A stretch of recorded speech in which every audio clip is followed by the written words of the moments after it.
Making sure that you're just removing minimal amount from one side and then turn it and then remove it from the other side. I'll just show you.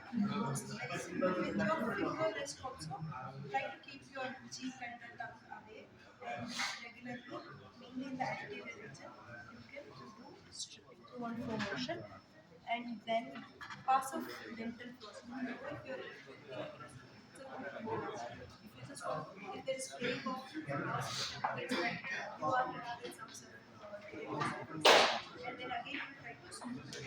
So you can see even the arteries and pieces are getting connected. Fabulous. I think with all your support, I think it'll be a great thing. Thank you. I request Dr. Mahesh Reddy to come forward. I request Dr. Mahesh Reddy to introduce our speaker for today's program. Okay, Dr. Sandeep.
Why is it so?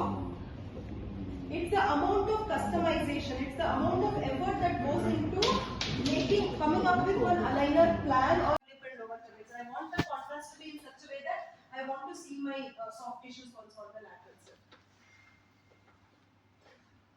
Evaluations that you need to do before sending us the report.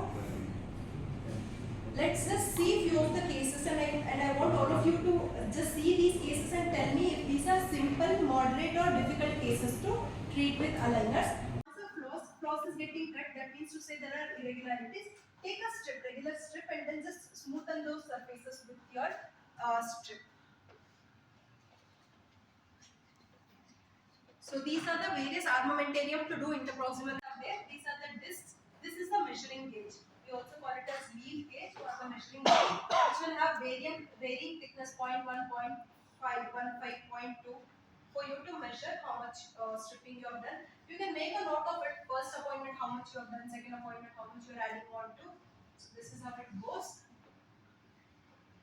If you want to do 0.1, 0.2, 0.3 millimeters of IPR in the anterior region, it is highly advised to use your strips only. And this is how you take it in between the contact, break the contact, and here is the step where they are measuring if it is being done properly.